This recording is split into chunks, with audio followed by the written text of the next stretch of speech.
At just 22 years old, Belle Gibson was a living miracle. She said she had beaten cancer, not with chemo but with green juice, clean eating and good vibes. But she wasn't your average wellness coach. She had a best-selling book, a hit app backed by Apple, and hundreds of thousands of followers hanging on her every word. Everything seemed perfect, except all of it was a fat lie. The timelines, the stories, the promises, nothing added up. Her entire empire came crashing down, and all it took was a simple question: is Belle Gibson really sick?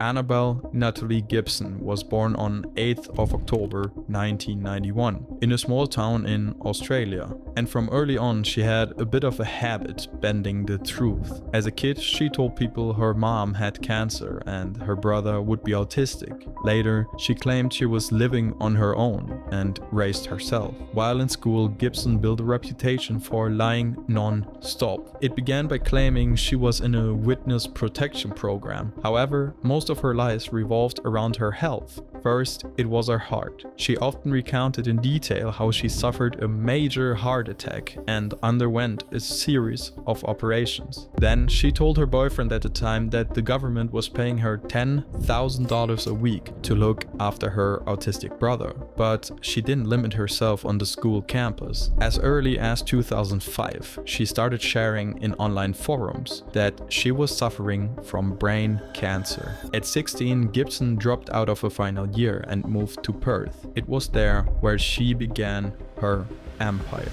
When Belle moved to Perth, she got a job as a virtual assistant at an insurance company. Nothing fancy, but online, she was busy writing about her health struggles on chat forums. Except her stories just kept getting wilder. Gibson said she'd died on the operating table and woke up with bruises from the defibrillator pedals that brought her back. In another post she wrote, "I had fluid in my heart that had to be drained or I would have died. I also need a valve replaced, but I can't afford it yet." For a while, it all stayed in smaller private forums. But then came the game changer, Instagram.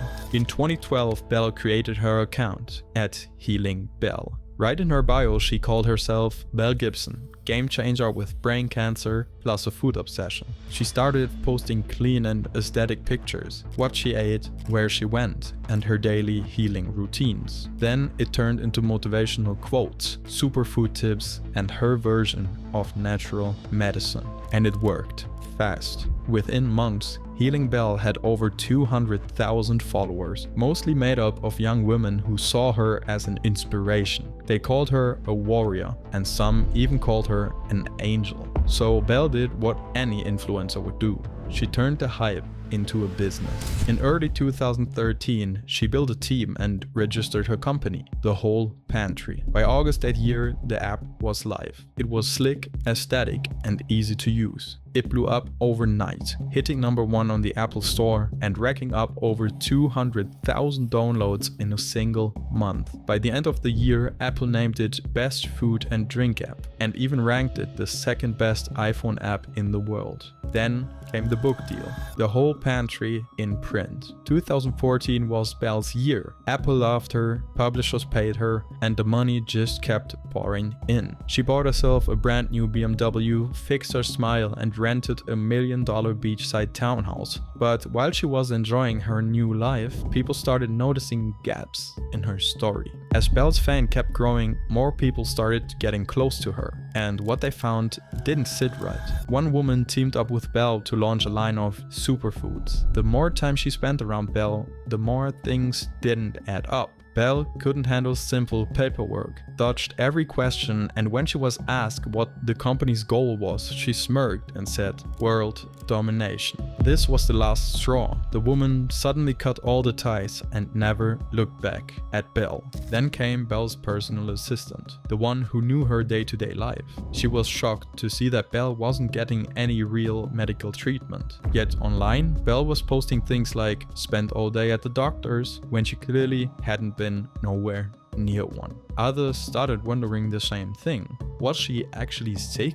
But nobody wanted to say it out loud. At least that was until two of her close friends, Chanel and Jared, did. As they met at her house, Chanel asked the question everyone was scared to ask.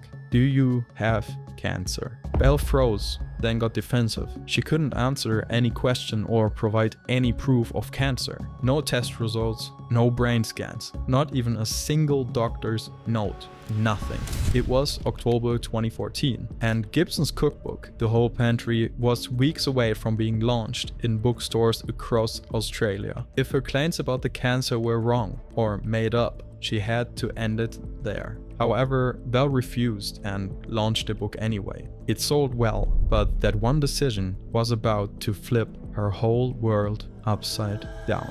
After the heated talk with her friends, Belle thought she had handled it, but she hadn't. Chanel, the friend who asked if she really had cancer, wasn't going to let it slide. Her dad was a detective, and her mom worked for a cancer charity, so Chanel knew exactly what Belle's lies could cost. She had met Belle at the Whole Pantry launch, and they gotten close fast. Around that time, Chanel was helping one of her mom's friends, a woman fighting cancer. After months of chemo, the woman started looking into natural therapies. Chanel mentioned her new friend, who said she had healed herself without chemo. Because of this, the woman eventually stopped treatment. A few months later, she died. The guilt hit Chanel hard, so she decided to act. She leaked everything she knew to a local news station. Soon, reporters launched a full investigation. They gathered Belle's cancer claims and sent them to medical experts. Every doctor came back with the same reaction. It didn't make sense. However, they couldn't 100% prove that she never had cancer, but they could check her charity claims, and that's where it fell apart. Journalists called every charity Belle said she'd supported. Not one had ever seen a single dollar. So they sent her a list of 21 questions. The next day, Belle replied with a 1,500-word message that dodged every single one of them. Then she went silent. Since she wouldn't speak, the story broke. The word was out now. Gibson immediately went on damage control mode. She blamed it on bad accounting and said that her books weren't updated. Her diehard fans started attacking the media, calling it a witch hunt. Then, bit by bit, post by post, people started waking up. Her answers didn't explain anything. And as Gibson tried to respond to the overwhelming amount of critics, it only got worse. Her followers noticed she began deleting angry comments on Facebook and started screenshotting everything. That's when things got ugly. More news outlets picked up the story. Everyone was questioning Belle's cancer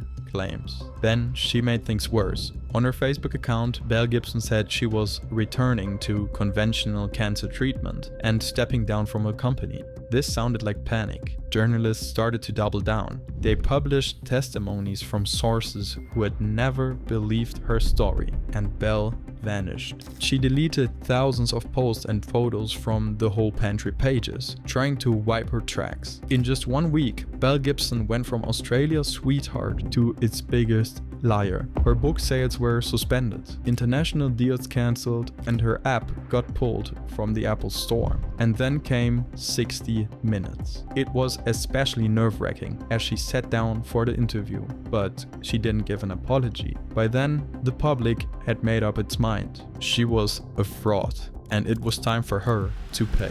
After Belle's story blew up in the news, all eyes turned to Australia's consumer agency. But then, silence. For more than a year, nothing happened. Not because they forgot about her. They were just building a case strong enough to stick. And there was a personal angle too. The Consumer Affairs Minister at the time had lost her own mother to cancer.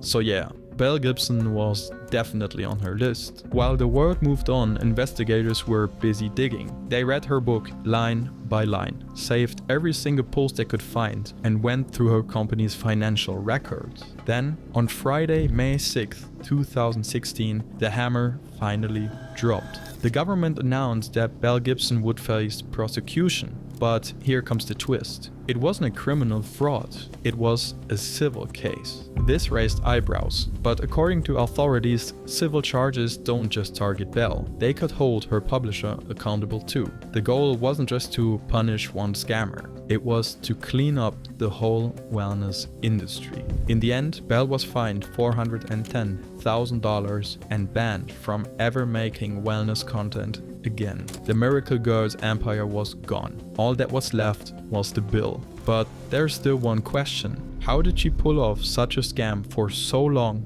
without anyone noticing?